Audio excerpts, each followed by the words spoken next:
Hey, it's Kevin from KDW Mixing and Mastering. I thought I'd do a video this time about some of the items worth noting if you are changing or planning on changing from Pro Tools to Cubase 8. I've just recently gone through that process, and I just thought I'd highlight some of the things that I've noticed and some of the things to keep in mind, specifically around adjustments from being a Pro Tools user to adapting to Cubase. I'm not going to go through all the features in Cubase. Obviously, that's something you'll learn over time, and you can watch plenty of videos and read the manual, etc. But just some of the key things that will help you adapt from Pro Tools. None of these are in any particular order. I've scribbled down some things, and I'm just going to go through some things that are worth noting.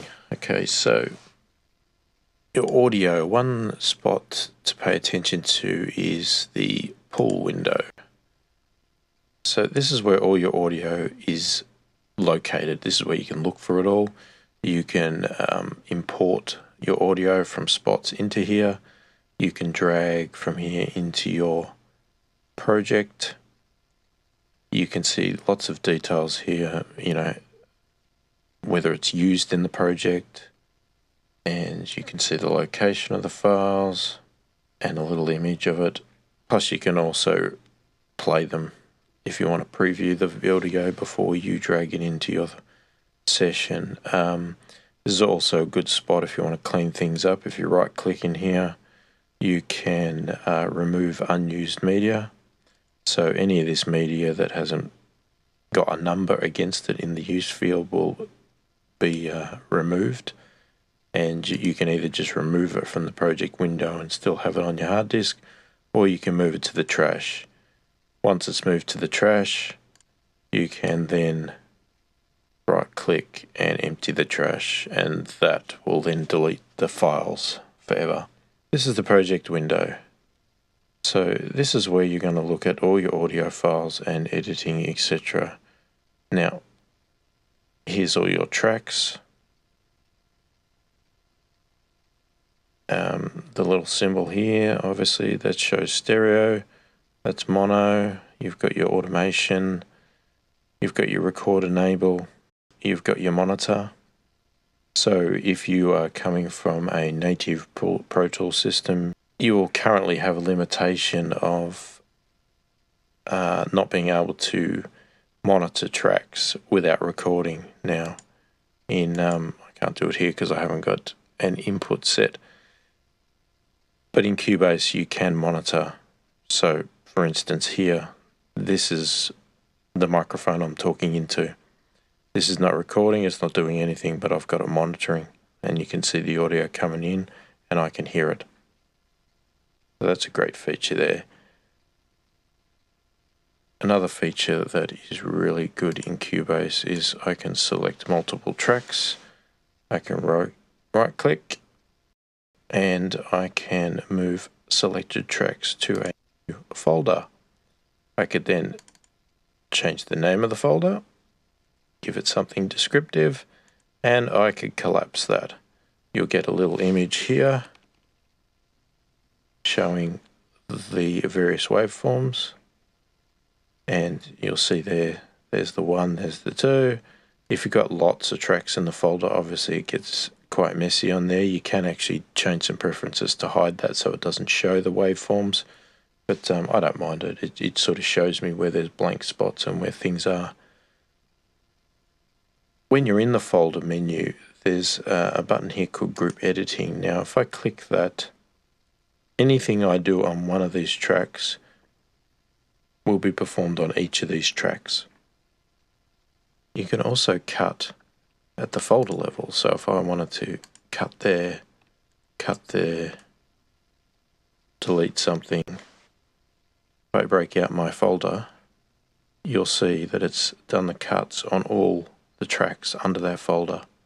So that can be very handy if you want to edit multiple things, or if you've got a folder full of backing vocals and they're all very similar and you want to trim and cut them all as they are. So you can do that. That's a really good feature, that one there. And you can also mute and solo at the folder level. So we have a feature here. This one's a little bit hidden. I'm going to show you how you get to that. So in the default state, you'll have all your tracks on here. I've got a marker track here just so I can create some markers to label sections of a song. Now by default, this is how it goes and all the tracks scroll. If you actually come across here, there's this little thing, and I don't know why it's so hidden, but anyway, it's a divide track list. If I click that, it puts this little divider here, which I can expand or shrink as much as I want, and I can drag any tracks into that, or anything at all into that section there, and as I scroll, they stay static. So that's handy if you want to put, say, buses up there, or in this case, like I've put my markers track up here. If I wanted to put a tempo track up here, so no matter what I'm doing down here in the audio, I've always got my markers or tempo track or an arranger track or whatever you're doing sitting up there, visible. Over here, you've got the inspector. Okay, so this is a key thing here. So a lot of the functionality that you would find, say, in Pro Tools that you go to the mix window for, or various things, can also be done in the mix window of Cubase, but you can also do it here in the edit window, so you don't need to go out if you want. If I click on a file, you see all this information up here, and you can actually change settings here. So for instance, I could actually transpose that by just clicking and moving my mouse up and down. So I could actually do some features here: transpose, fine tune, change the key, change the name of the file, various things. So that's handy there, but also the inspector. So you can click here and you can see all the settings. So you can do all your functions here that you would normally do on the mix window. You've got some panning. You could delay the track, so if you wanted to duplicate it and just manually create some sort of stereo thing. You've got your input, bus, your output, and then you've got all of these. So you've got track versions. So if I was to click here and do a duplicate version, you would then see a list start to come here, and I can just click here to switch between the versions. And I've got other buttons here. And like I said, I'm not going to go through all these features, just giving you an idea. You've got the chords, insert, so here's where you can put all your plugins. You've got the built-in strip, channel strip the Cubase provide, which has some EQs, gates, compressors, etc. There's a built-in EQ, your sends, some direct routing, here's a fader with the controls on here again, automation, everything. Notepad, and some special quick controls that you can create. If you use functions all the time, you can assign them in here to get to them very quickly.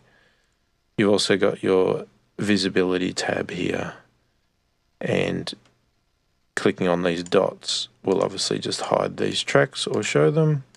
You can swipe again. You'll see a little 1 here. If I if I click on that, you'll see that it is set to sync the project and mix console. So if I have that unticked, whatever visibility I have in the edit window does not get replicated in the mix window. But if I want the mix window and the project window to always be synced with what I choose to be visible, then I can tick this. Now you've got the possibility of setting it for 3 mix consoles, and I have it set to number 1. Probably while we're in the edit window here, one key thing to note is, and this is probably one thing that will frustrate you a little bit going from Pro Tools to Cubase, is that Cubase doesn't have a smart tool.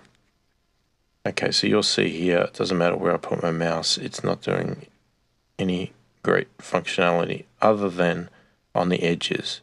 So if I'm on the bottom edge here, I can drag like that. If I go to the top, I can fade. Okay, in the middle here, I've got this, which is like clip gain in Pro Tools. What I can't do is in Pro Tools, I could click there and suddenly my cursor would be there.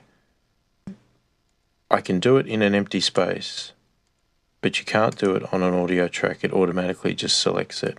I can do it up here. And as I said, there's no smart tool. So all your tools are up here. And, you know, there's quick key commands to get to those. Like I think they're just the numbers 1, 2, etc., etc. So you've got your normal select tool. You've got a range tool. So if you wanted to do a range, you can do that. One thing with the clip gain is with Pro Tools, I used to just sort of select the section like that with a range, and I would try to adjust, and I would adjust the clip gain and it would do just that section. That doesn't work in Cubase. If you want to do clip gain in one section, you have to actually cut it and break it up into the various sections to do the clip gain. So you've got your scissors, a glue tool, razor, mute, all the various functions. Now you can get to certain things, like if I've got it on the pointer here, if I hold down my Alt key, it turns to the scissors. So you can assign second functions by pressing a modifier while you're in this window. One other thing to note is the stereo and mono file track situation in Cubase. It works quite differently. Now, in Pro Tools, if you have a stereo track, you generally can't put a mono file onto that track. Also, if you have a mono track, you can't put a stereo track on it. Now in Cubase, it doesn't sort of recognize that. So I could take this mono file here and I could put it on a stereo track. It doesn't change the track from stereo, it still leaves it as stereo, but I've got a mono file, and I can actually move a stereo file onto a mono track. The track will still be mono, but I've got a stereo file in there. So that's just something to be aware of. And if you're one of the people that gets a lot of stereo audio files and you drag them into your session and you like to clean them up, and in Pro Tools you usually split them out to mono files, you would right click, break a stereo track into mono tracks and then delete the ones you don't want. That feature currently is not in Cubase. You cannot split a stereo track to mono. If you want to convert these files to mono, you'll need to do that either outside of Cubase, or you'll need to actually route it to a mono track and bounce the file out, which is a bit inconvenient. Now also with the stereo one, this is another one I found the other day. On occasions I'll be given, say, a vocal track that's mono, and I'll have it on here, but it's a backing vocal, and I want to simulate it to be stereo. Now what I've done in the past is, in Pro Tools, is I would add an insert, and I would say put on Little Microshift, which is a Sound Toys plugin, and it actually simulates stereo by doing some chorusing effect. What I found with Cubase is if you put this onto a mono track, it won't make it stereo. So unfortunately, the only way I've found to actually do this correctly is that if I want to simulate a mono track as a stereo track, I need to first either need to bus it to a stereo OGS or something like that, or add a new stereo track, drag the mono file onto the stereo track, and then put my stereo plugin on, and that way the stereo function will work. So again, just something to be aware of that's a little bit inconvenient, that is a lot simpler to do in Pro Tools. It's just You know, in Pro Tools, if I had a mono track and I added this plugin, it would automatically change the track to a stereo track instantly. It's smart enough to do it. Cubase, they don't do that. I'm not sure why. So one other big thing to obviously note with going from Pro Tools to Cubase is the key commands. So if you are very fluent with using your keyboard in Pro Tools, with all your keyboard shortcuts, etc., you'll have to, you've got two options. You can either learn the Cubase method, or you can actually go up to the key commands setup here, and they do have a preset for Pro Tools key commands. Now, it's probably not going to cover everything, but it should give you all of your basic ones. Now, I was tempted to use that. And I guess if you are somebody that is going to be constantly switching between Cubase and Pro Tools and going to studios that use Pro Tools, etc., then that's probably a smart thing to do. But if you are switching full-time over to Cubase and not planning on using Pro Tools very much, then I actually recommend that you go with the Cubase shortcuts, key commands, and start to learn them, because they do actually seem to make a fair bit of sense.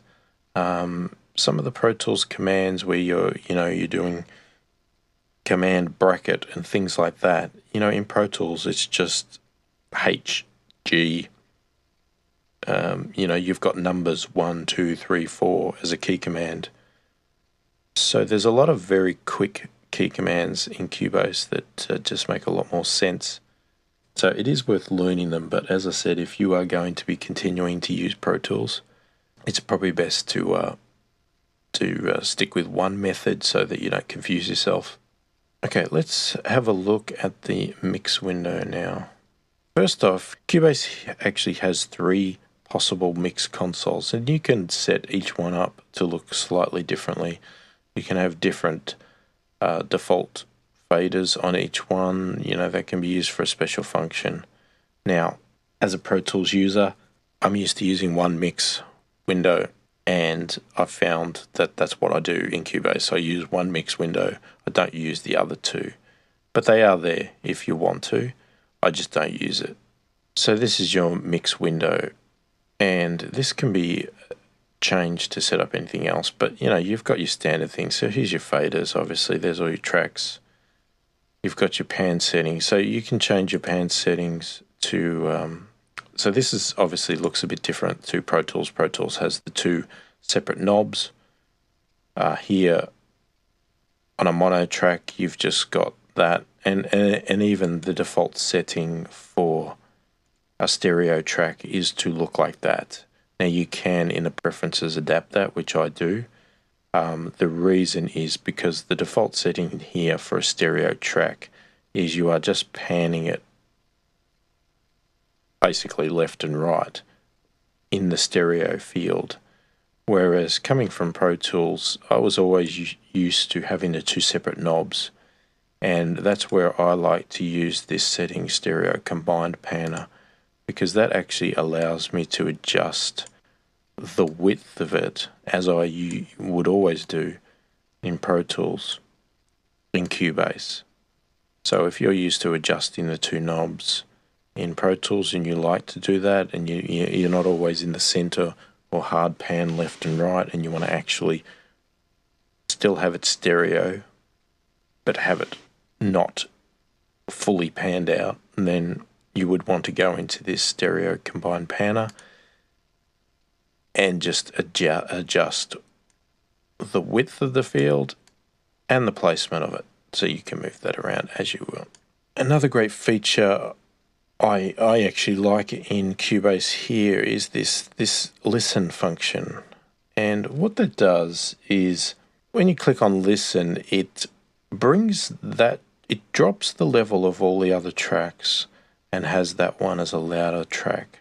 Now over here in this control room section here, if I click Still learning this stuff. Here we go. So if it's did it here, I can adjust the listen level. Now I think default it was sort of sitting at 0. So as soon as you pressed listen, all you heard was the track you pressed listen on, which I thought was a bit silly because that's basically solo. What I like to do is I like to have my listen sitting at a lower level, so that this level here is what you are actually dimming the rest of the tracks that aren't in listen mode to. And I find this very useful because sometimes I want to be able to EQ a track in context with the mix, but I just want it a little bit louder so I can sort of hear it a little bit better and hear the detail of it, but with the track still playing in the background so I can see how it's fitting with it. And then, you can adjust that, make it, it sounds good. I think it's fitting in with the track. I've got the right tone. And then you can just unclick the listen and bang, it's back into the mix as it was. You can have it, and then you can press listen again and have another go if you didn't quite like it, etc. So that's a really good feature there. I really like that one. This functionality here it looks different. It's very similar to Pro Tools. You've got, here's all your routing stuff. So there's your input, your output. Here's your insert. So this is where you can load your plugins. You can hide that rack altogether. Let's blown that up massively. You can show it again. You can adjust what is shown in the racks. So I can, if I don't want the equalizer or the channel strip, I can hide those. I can have just the sends and inserts, or I can add in all of these functions here. The pre-filters, etc. Okay, over this side, this is the same as in the edit window. You've got the visibility thing. You'll see this P here. Again, if I click on this, this is where that sync was. So it's synced to the project. You could change that. You could sync it to one of the other consoles, or you could just untick it so it's not synced at all. You can, click on any of these and hide them, show them. And the other side here, you click over here, you've got zones. So what the zones mean here is, so this is like a left zone, this is a right zone. Okay, so normally if I had more tracks and I was scrolling across, they would all just sort of scroll like normal, disappear, etc. But if I click on, say, the left, see my desktop mic here has got a break now. So if I was to scroll across, that would always stay visible in that section. If I clicked it on the right side, again, same function, but on the right-hand side. So you might put your main out here. You might put a couple of buses. You might zone them on the right side so that no matter what you're scrolling or what tracks you're working on here, you've always got these ones sitting in a zone. And you can take it back off again if you so choose. So this section over here is the control room. So you basically establish this button here tells you what you want to be visible. You can hide the channel selector. You can hide the control room if you don't want that there and end up with more faders on the screen. You can hide the channel rack. You can have some pictures, notepad, all of this stuff can be shown or hidden. Now, with the control room, that's where it comes into play if you set up a studio. So in the VST connections, you've got your inputs, outputs, group effects, external effects, and you've got this section studio. So you'll notice here under outputs, I have nothing connected. It says not connected because you either have them in the outputs or you have them in the studio. And the good thing about the studio is you'll see here I've got A, B, C, D, you've got a stereo, mono, various things like that. So I have several outputs going to different sets of speakers. I've even got a hi-fi system. I've got some cheap little boxy speakers to simulate a sort of average listening environment. I've got my studio monitors. And having this set up as a studio like this You know, you can have Q sends. I can have headphones plugged in as well, and you know, you can do all these cues, send them to different headphones, etc. But having it like this allows me to actually be able to switch with these buttons here between my different speaker systems quite easily. I can also set a reference level if I want to quickly drop something down to a lower level. You know, you've got your click here, you've got a dim, so you can dim it. You can click that and quickly switch your mix over to mono if you like to check your mixes for mono compatibility.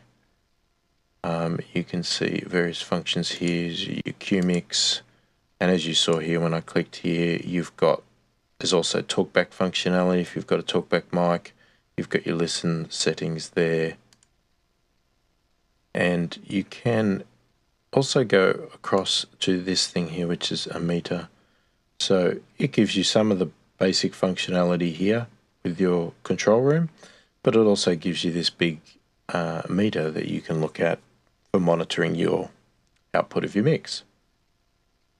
Now when I'm in that meter section, I can even go down here and click on this loudness button, and we can turn this loudness button on, and you'll see here we can be monitoring our mix to see where we're falling in the loudness scale, you know, all to do with the dynamic range and the loudness wars, etc., etc.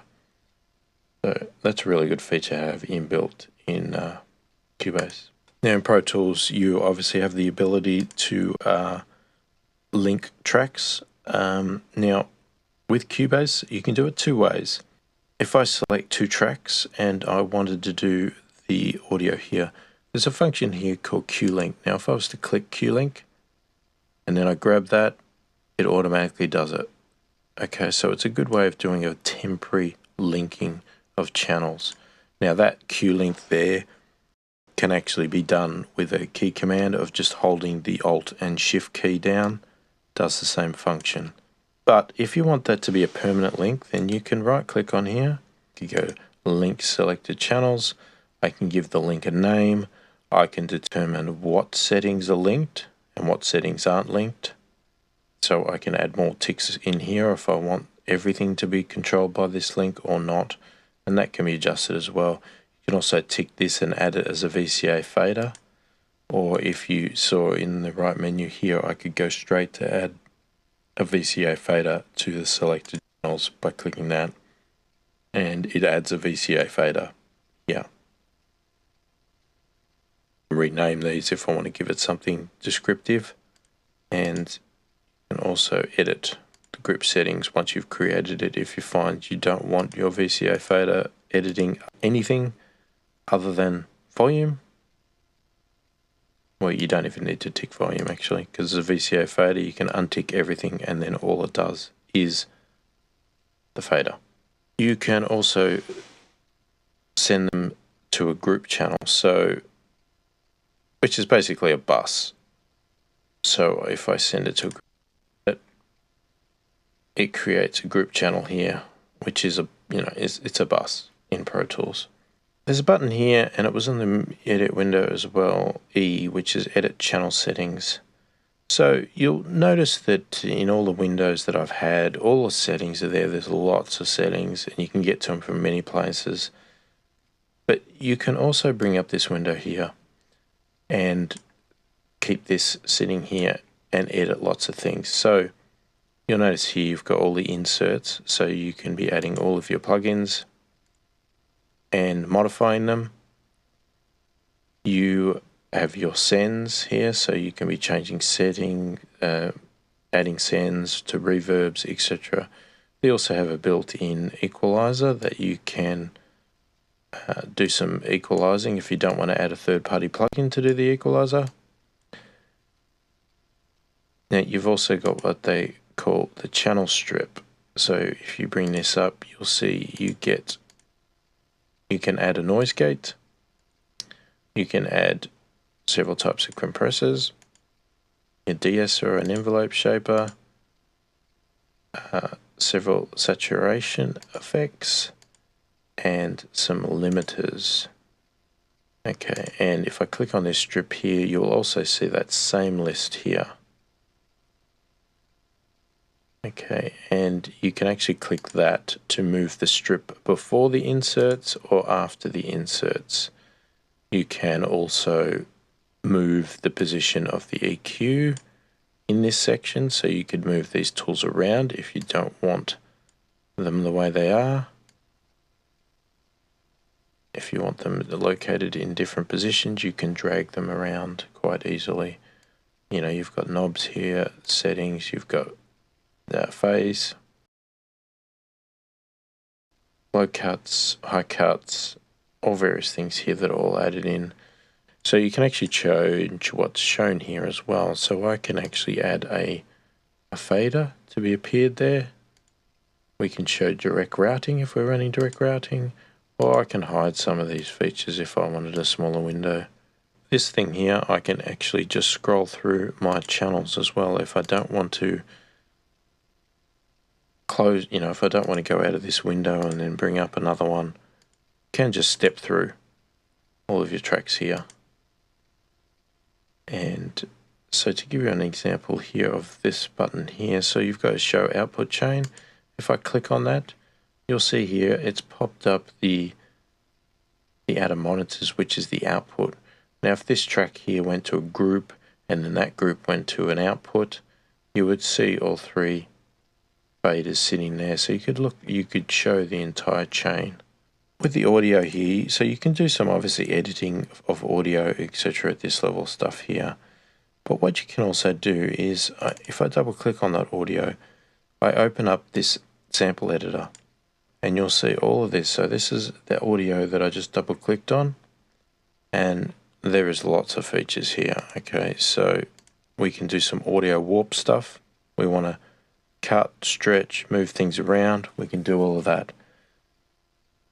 Vary audio, so we can do a pitch detection here. So if you've got a vocal track and you want to do some tuning, click on that. Here's your settings here. You could select all, or you could select little ones. You change your quantize, you can straighten, you can reset all of that. You can do it for just little notes. You can manually move notes up and down. You can cut them, break them up, move them, fix it all up. And one really good feature, if you're someone that likes converting some audio to MIDI, is that you can actually do it here. You can extract it to a MIDI file. And then you can then add effects and change it to however you want. There's also a hit point function, so this automatically detects transients. You can change the threshold, so if you wanted to do some slicing of this up to move things around, detect the beats, and chop it all up into individual beats, you can do that here, and you can see you can do all of that. One thing I like to do in this, and this is a big part because I use two monitors. So with the use of two monitors, I like to have the mix window on one of my monitors, the project window on the other. But because one of my monitors is on top of the other, I like the ability to switch one, depending on which one I'm working on most at the time, I like to switch them around. Now, you can quite easily do that with workspaces. So I can create, for instance here I've got a dual edit function, and if I click on that, this is slightly different. I also wanted to have the control room, which is not locked in by default on the project window. I wanted that to be visible in my project as well. And I did that by opening another window, which is separate like that. So you just lay your windows out. I've got my mix, which you can't see, but I've got my mix on my top monitor, and I've got my edit on this one, and then I place it all the way I want it, save it as a workspace. Then I also created a dual mix, and what that one is then swapping it around. So now if you were to see both my monitors, I would have the edit or project window on the top monitor, and I have my mix console on the bottom monitor. And as you'll see there, I can switch between that with these key commands. So Cubase allows you to create unlimited amount of key commands. You know, as long as the key command is not currently assigned, you can assign it. I have other views here, so say Dual Mix 2, this is something that I sometimes use when I first pull up a mix and I just want to get some levels set.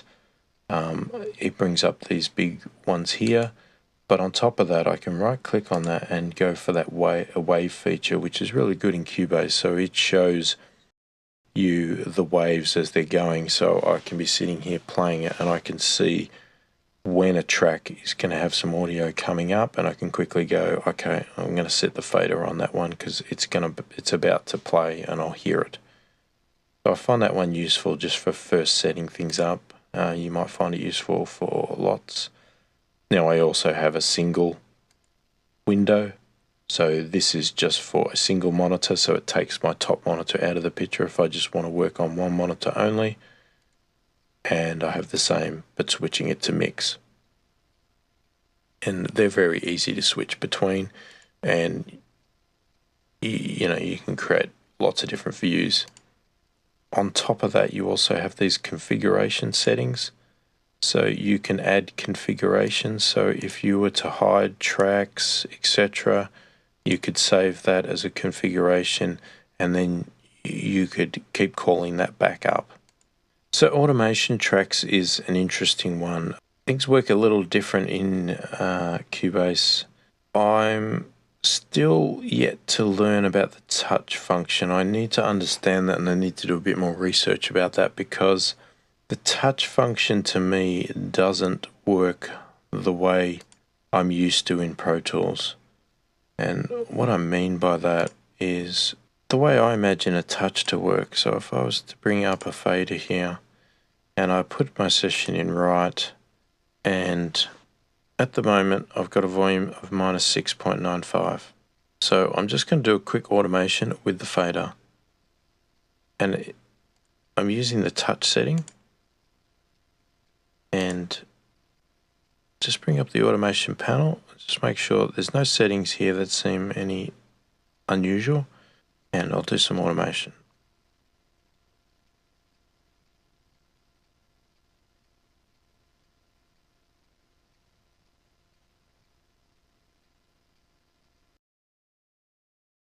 So you'll see there a couple of times I let go of the fader, and now in Pro Tools, and this is the way I think touch function works, and I don't know why it doesn't do it in Cubase. Like I said, I need to do some more research. It doesn't come back down to the setting it was before. It stays where it was, which I find unusual. It's not what I think touch should be. And so far the only way I've found out a way around it is to add an automation point at the start and the finish of where it currently is, and then do my touch automation.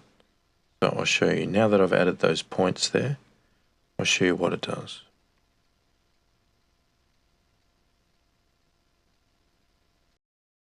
And you'll see there, as soon as I let go, it goes back to normal. I don't know why it doesn't do that by default. I shouldn't have to add these 2 points, but it does. So that's just something to be aware of, because, you know, in Pro Tools, you just use touch, it just does it. You can add as many automation points as you want here. You can change to all of these features here. The one feature I find very useful, and if you go into this automation panel and you go to configure, so you've got all these settings here, you've got lots of automation settings.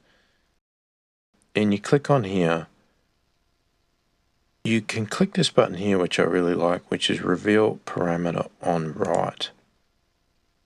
So at the moment, you know, I can click there and see volume, or I can see nothing. Now, if I wanted to write, let's do a write over pan setting. Okay, so I just set the track into write mode. I go and I move the pan. Now stop. You'll see instantly here, it has automatically opened, with that feature, it's automatically opened the pan ones. Okay, and then I could just use that as a shortcut, and that's not what I want to do. I could then come in here and delete that, and if I would like to do my automation manually, I can just do it. It's a quick way to get these to pop up, that function. And you might say, oh yeah, but that's just pan. Okay, big deal. But for instance, if I add an insert on here, and let's add a plugin. So let's go for, doesn't really matter what, let's just go for this rack. Okay, so here we've got a plugin. You'll see here when you open the plugin that you have write and read settings here on the plugin. So you don't have to go in here, you don't have to set what's right. So I can just click right here, and then when I do my automation, so I've only got to touch a knob. As soon as I touch, didn't do anything, but it popped up that window. I could then come in here and manually edit that automation. It's popped it up. Or I can obviously do it from the controls here. And then we can turn our write off, and there's our automation sitting there. We can hide that back. Another feature I like with this one here, let's get our pencil tool. Let's just say we did a bit of automation here. Okay. Yep, I like what it's doing, but it just needs to be a little bit louder, right? The volume's not quite loud enough. So I select all the automation, and you'll see this box here. Okay, you've got various things you can do. So if I was to go over here, I can do a tilt, and you'll see that it's raising this side, the left side, but not the right. And you could do it the other way. We can scale, so I can actually make it a bit narrower if I was a bit too excessive with my movements. But also in the middle here, I can scale vertically, so I can move all of them up or down. So once you've done your if you've done some vocal writing, but you think, oh geez, I'm just a little bit low in volume, you can just select all the automation and just raise it up a little bit.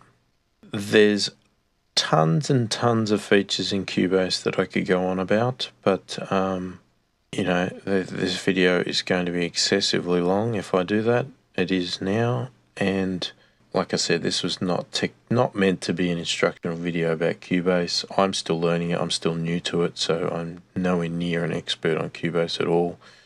I just really wanted to give you some idea of what I noticed going from Pro Tools to Cubase as key features, key things that I struggled with to get used to, and things that don't work as good as in Pro Tools, etc., because that's always going to be the case. Every DAW is different, and they're all going to have their positive and negatives. So I hope you've got something out of this. Thank you for watching, and see you next time.